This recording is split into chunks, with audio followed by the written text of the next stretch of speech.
ओरैनो बे लामायाथ' बे मेन लामा होनजायो बेंटल टु थिनालि बिदिनो जोङो फिरफिलि सालायो जोङो नाथाय जोङो फिरफिलि सालायनायाव दा जोबोद खस्थ' मोनबाय आरो फिरफिलिया गंनैसो बाहाय बेलथायबाय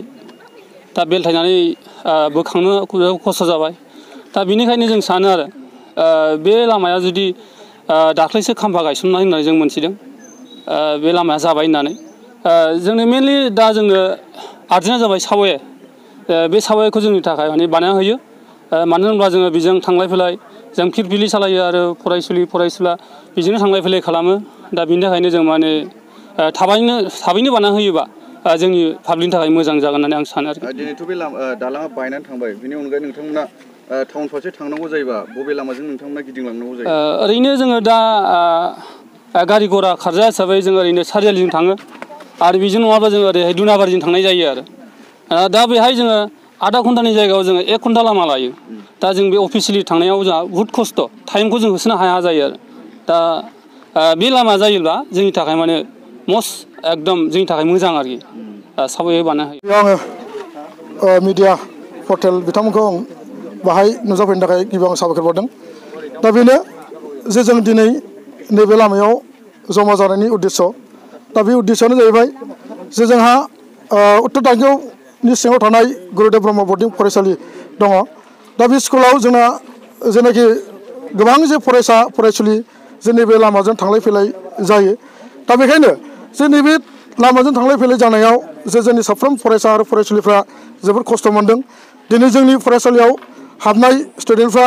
एबसेन्ट जानानै दिनै फरायसालियाव नुजाफैनो हायाखै दा बेनो जोंबो बिनि सायाव जोङो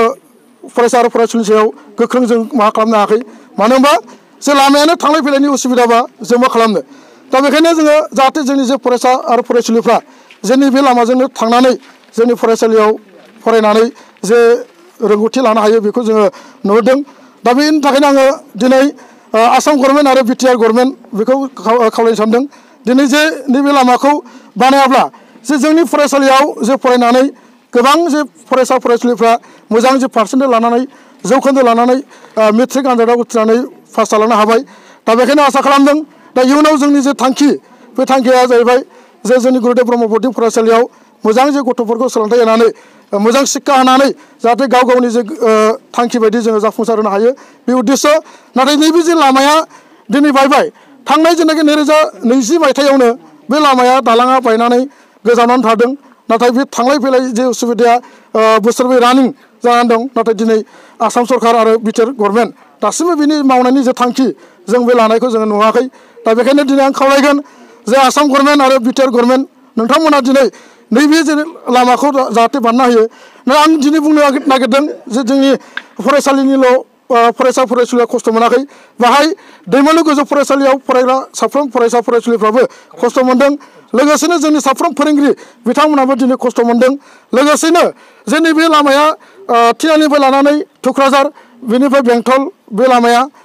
बेनिखायनो बेजों थांलाय फैलाय गोबां जेनाखि सुबुंफ्राबो दिनै खस्थ' मोननो गोनां जादों दा बेखायनो जे नोंथांमोना दिनै नैबे जे दालांखौ बानायनाय लामाखौ बानायनाय जिबायदि खामानिखौ मावोब्ला जे निस्सय जोंनि साफ्रोम फरायसा फरायसुलिफ्राबो दिनै नैबे लामाजों थांनानैनो फरायसालियाव फरायनाय सोलोंथाइ लानाय बे शिक्षाखौ जाहाथे मोननो हाथों आं बेखौनो दिनै बिटिआर गभर्नमेन्ट आरो आसाम गभर्नमेन्ट नोंथांमोनखौ आं दिनै नैबे मिडिया पर्टेलनि गेजेरजों दिनै साफ्रोमखौ खावलायबाय आरो नैबे जेनाखि जोङो दाखालि जोङो नुनो मोनो तिनालियाव मोनसे खाम्फा गायसननाय नैबे लामाखौ जासिगोन होननानै जों खोनानो मोन्दों नाथाय दासिमबो नैबे लामाखौ मावनायनि अन्थाइ थाइसेबो दिनै जों खोलैनाय मोनाखै आरो लहा मोनसेबो गारनाय जोङो दिनैसिम दाबो नुनो मोनाखै दा बेखायनो आं खावलायबाय नोंथांमोना जाय नैबे लामाखौ कन्ट्राक्टर हिसाबै दिनै बेखौ लानानै दङ नोंथांमोना दिनै बे खामानिखौ मावनो जाहाथे खालामो आरो लोगोसे बिटिआर गभर्नमेन्ट आरो आसाम गभर्नमेन्ट नोंथांमोना दिनै जाय कन्ट्राक्टर दिनै बेखौ लानानै दङ दा बेखौ मावनो जाहाथे इमिडियेटलि बा गाबोन बा समफोरनि गेजेराव मावनायनि जे लाहार खालामो बेखौ आं दिनै मिडियानि गेजेरजों बुङो दा जोंहा स्कुल थांलाय फैलाय जानायाव जोंहा जोबोद खस्थ' मोनदों आरोथ' अखाबाथ' जोंना जोबोद खस्थ'जों जायो साइकेलजों नारलाय फैलाय गोबां खस्थ' जायो बेनिखायनो आङो सार प्रमद सार एमएलए सारमोनखौ खावलायदों जे थाबैनो दालांखौ बानायनांगौ जोंहा मानोना जोबोद खस्थ' जादों अखा हानायनि दारै आरो जे बे दालाङाथ' 2020 मायथाइनिफ्रायनो बायदों दाबो जायाखै बेनिखायनो आङो खावलायदों जे थाबैनो दालांखौ बानायो आरो आं दिनै बे बड'लेण्ड मिडियानि गेजेरजों जोङो बेखौनो फोरमायनो सानदों दि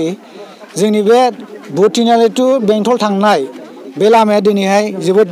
नैबे दालाङा जोबोद गाज्रि जानानै दं बावहाय माखासे जोंना फरायसाफोर दङ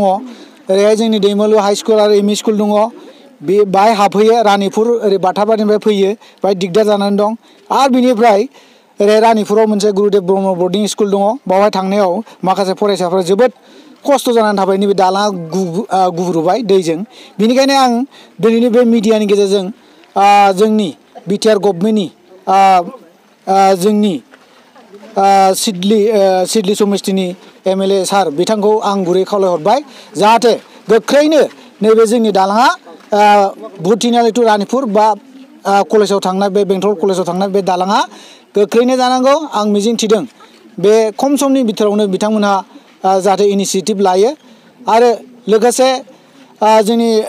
खोनानो मोन्दों जोंहा दाख्लैहाय नै माख्रायाव माखासे दै बारनाय स्टुडेन्ट माबायाव दिनैहाय बिटिआरनि CM सार प्रमद बर'आ बिथांमोननो एखे फ्रि बास हरनाय जादों आं बेखौ खोनानो मोन्दों जोंनो बेखौ नांलायलायला जाहाथे जोंनि नैबे थांलाय फैलाय दालाङा मोजां जायो आरो माखासे जोंनि थांनाय फैनाय बे फिरफिलि सालायनाय गारि सालायनाय बाइक सालायनाय जोबोद खस्थ' जाबाय जोङो एखे गोजानजों सोगिदिंनांगौ जायो आरो बेबायदि जेंनाया देग्लायसो गिबि ना आगोलनिफ्राय बेथ' आगोलनिफ्राय गिबि दिनैहाय 4 बोसोर जाहैबाय बेजों भुगिगासिनो दं बिथांमोना जोंनि माखासे बिटिआरनि माखासे लिडारफ्रा जों बेजों थांलाय फैलाय थांखायो आरो मिथिखायो बे लामाया जोबोद गाज्रि जाबाय दैज्लां फैबा ओरैबायदि खस्थ' थ' बिदियाव मिथिसेयावबो दिनैसिमबो जों इनिसियेटिभखौ लानायखौ नुवाखै ओंखायनो जोङो नोंथांमोननि बे मिडियानि गेजेरजों जोङो बिटिआरनि माखासे दैदेनगिरि बिथांमोनखौ आं खावलायबाय जाहाथे नैबे दालाङा एसे थाबैनो माबा मोनसे एसे थाबायजानाय मोनसे बानायनो हायो बेखौ इनिसियेटिभ लागोन आं बेखौ खावलायनाय जाबाय बावैसो सान सिगां बे दालांखौ जासिगोन होननानै MLA सारा बेखेवनाय जादोंमोन बेखौथ' मिथिदोंमोन नाथाय दिनैसिमबो बेखौ बानायनायखौ नुवाखै इन'ग्रेसनाथ' बेयाव खालामबाय थिनालियाव होदों नाथाय दासिमबो बिनि मोनसेबो मावनायनि लाहार फाहार लायाखै आरो लहा गंसे अन्थाइ थरसेबो गारनाय जायाखै आरो फरायसुलाफ्रा जोंना दैमालु EMN हाइ स्कुलाव खमैबो जोंनाव 200-250 दङ बिनि गेजेराव माखासेया हमनानै 0.5% मथा मथि 100-150 जोंना थाङो आरो बिनिफ्राय मेसेङाव माबायदि सोलियो मेसेङावथ' जों गाहायजोंनो माबानाय जायो थाबायनाय जायो बेखौ ओरैनो भुगिनायाथ' बिराद खस्थ' आरो मा खालामनो बुंथावा नायनानै जों गिदिंफिननानै दस्रा लामाजों थांनांगौ जायो आरो